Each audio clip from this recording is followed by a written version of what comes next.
দেখুন, আমরা দেখছিলাম সিএ এনআরসির প্রোটেস্টের সময় সারা রাজ্যে প্রথম দিকে শান্তিপূর্ণভাবে আন্দোলন হচ্ছিল। তারপরে ওটাকে আস্তে আস্তে কেমনভাবে যেন আন্দোলনের মধ্যে কিছু অসামাজিক মানুষ ঢুকে ভাঙচুর হিংসা ছড়াচ্ছিল। মুর্শিদাবাদেতেই ট্রেনে আগুন জ্বালিয়ে দিচ্ছিল লুঙ্গি পরে, মাথায় টুপি দিয়ে। তাদেরকে যখন ধরা হলো, গ্রেফতার হয়েছিল, তাদের ধর্মীয় পরিচয় কিন্তু মুসলিম ছিল না। তো এখন দেখছি ওয়াকফ সংশোধনী আইনকে সামনে রেখে মিটিং মিছিল রাজ্যের বিভিন্ন প্রান্তে হচ্ছে, কিন্তু মুর্শিদাবাদে যেন এই ম্যাক্সিমাম জায়গাতে যেগুলো মিটিং মিছিল হলেও মুর্শিদাবাদে বেশ কয়েকটা মিছিল থেকে দেখলাম যে এখন থেকে নাকি হিংসা ছড়িয়েছে। কে বা কারা হিংসা ছড়াচ্ছে? প্রশাসন কি করছে? গোয়েন্দা বিভাগ কি করছে? যে একটা মানুষ সংগঠিত হচ্ছে, এরা কি প্ল্যান পরিকল্পনা নিচ্ছে সেটা জানতে পারছে না কেন? তাহলে একটা হিংসা হচ্ছে।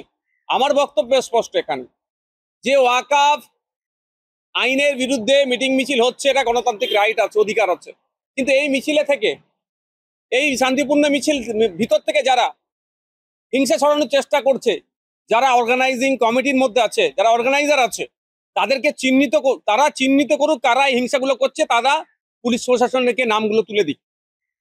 না হলে এই ওয়াকফ সংশোধনী আইনকে সামনে রেখে বিভাজনের রাজনীতি করার সুযোগ বিজেপি পাবে।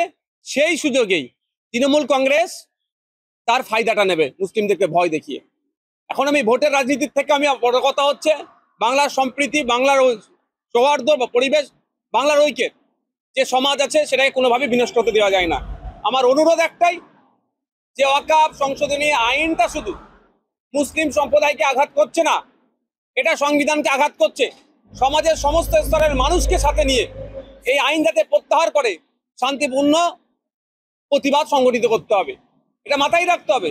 এই প্রতিবাদ সংগঠিত করতে গিয়ে অন্য কোনো মানুষের ওপরে আমাদের প্রতিবাদ মিছিল থেকে কে বা কারাও না কোনো রকম ভাবে কারো কথাতে উত্তেজিত হয়ে বা কারো প্ররোচনায় উত্তেজিত হয়ে কোনো ধরনের অপ্রীতিকর ঘটনা না ঘটিয়ে ফেলে। যদি কেউ অপ্রীতিকর ঘটনা ঘটে, সঙ্গে সঙ্গে ওই মিছিলে যারা আছেন তাদের উচিত হবে যে এই ওইকে চিহ্নিত করে প্রশাসন হাতে তুলে দেওয়া। একটা কথাই মাথায় রাখতে হবে, কেন্দ্র সরকার অন্যায় করেছে সংখ্যালঘু মুসলিমদের ওপরে, তার প্রতিবাদ জানিয়ে মিটিং মিছিল হচ্ছে। যে অন্যায়ের প্রতিবাদে মিটিং মিছিল হচ্ছে, সেখানে যদি নিজেরাই অন্যায় আমরা করে ফেলি বা যারা প্রোটেস্ট করে যদি তারা অন্যায় করে ফেলি, তাহলে সত্যি এটাকে হাস্যস্যকর হয়ে যাবে এবং খারাপ হবে।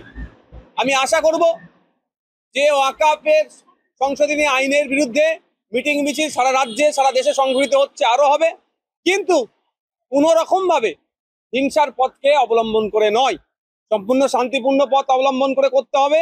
এবং এই ওয়াকফ মিছিলের থেকে কোনো রকম ভাবে না বিভাজন করার সুযোগ পাই শুভেন্দু অধিকারীরা, না কোনো রকম ভাবেই মমতা ব্যানার্জিরা, এই ফিরহাদ হাকিমরা তাদের ভোট ব্যাংক সিকিউর করার জায়গা পায়।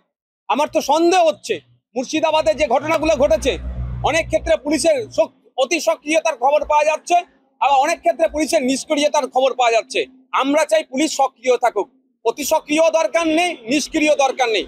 সক্রিয় থাকলে এই ঘটনা ঘটতো না। আমার সন্দেহ হচ্ছে রাজ্যে যেভাবে যোগ্য অযোগ্য পৃথকীকরণ করতে না পারার জন্য 26,000 মতো প্রায় চাকরি বাতিল হয়েছে। এটা রাজ্যের যিনি সরকারের প্রধান আছে, শিক্ষা দপ্তরের মন্ত্রী আছেন বা এসএসসি বা পরিষদ জবাব ঠিকঠাক দিতে পারছে না, মানুষের মধ্যে ক্ষোভের সঞ্চার হচ্ছে। এই ক্ষোভটাকে হয়তো এই অ্যাঙ্গেলটাকে যদি ঘুরিয়ে দেওয়া যায়, সাবজেক্ট থেকে অবজেক্টে মানুষ চর্চা করবে, ধর্ম নিয়ে তখন কথা হবে, এটা কোনো সুরসুরি থাকতে পারে। আবার একটা রাজ্যে আমাদের এক দল আছে, প্রধান বিরোধী দল রাজ্যের, তারা সব সময় মেরুকরণের রাজনীতি করতে তারা সিদ্ধহস্ত। মেরুকরণ করে তারা ক্ষমতায় আসতে চাইছে, তাদের সংগঠন থেকে শুরু করে কোনো কিছুই আর খুঁজে পাওয়া যাচ্ছে না, শুধু এখন ধর্মের ওপরে তাদের রাজনীতি করতে হবে। এটা হতে পারে যে এই হিংসার মধ্যে তারা হয়তো বকলমে মদত দিচ্ছে, সেই জন্য তদন্ত সাপেক্ষ, তদন্ত করে সত্য উদ্ঘাটিত হোক। শুধুমাত্র মন্দির ভেঙে দিচ্ছে, মসজিদ ভেঙে দিচ্ছে করে চিৎকার করলে হবে না। অবশ্যই আমি কোট আনকোট বলছি, ধর্মস্থান আক্রান্ত হয়েছে, মসজিদে আক্রান্ত হয়েছে, মন্দিরও আক্রান্ত হয়েছে, কিন্তু কারা আক্রমণ করলো, যারা আক্রমণকারী তাদেরকে গ্রেফতার করতে হবে। আর নাহলে সিএ এনআরসির সময় এই ধরনের হিংসা ছড়িয়েছিল, দেখে দেখে যারা সিএ এনআরসি মুভমেন্টে লিড দিচ্ছিল তাদের নামে মামলা, তাদেরকে গ্রেফতার করেছিল, ওটা না দ্বিতীয়বার হয়। আমার একদম স্পষ্ট বার্তা, যে বা যারা হিংসার সাথে জড়িত তাদেরকে চিহ্নিত করে তাদেরকে গ্রেফতার করা হোক। সেটা মন্দির আক্রমণ করেছে যারা, তাদেরকে হোক, যারা মসজিদ আক্রমণ করেছে তাদেরকে হোক। ফিরহাদ হাকিম আপনাদের বলছে যে যারা এই ঘটনা ঘটছে তারা মির্জাফর, আপনাদের মির্জাফর বলে তাগিয়ে দিচ্ছে। এখন আমাকে বলছে কি রাজ্যের মানুষকে বলছে, আমি এটা জানি না কি বলেছেন। আমি একটা কথা বলছি, আমি স্পষ্ট ক্লিয়ার করে দিচ্ছি, ফিরহাদ হাকিম সাহেব কি কথা বলছে আমাকে মাথা পেতে নিতে হবে ওরকম আমি মাথা কারো কাছে বন্দুক দিয়ে রাখিনি, এটা মাথায় রাখবেন। ফিরহাদ হাকিম সাহেব বলবে আমি শুনে নেবো, ওটা নয়।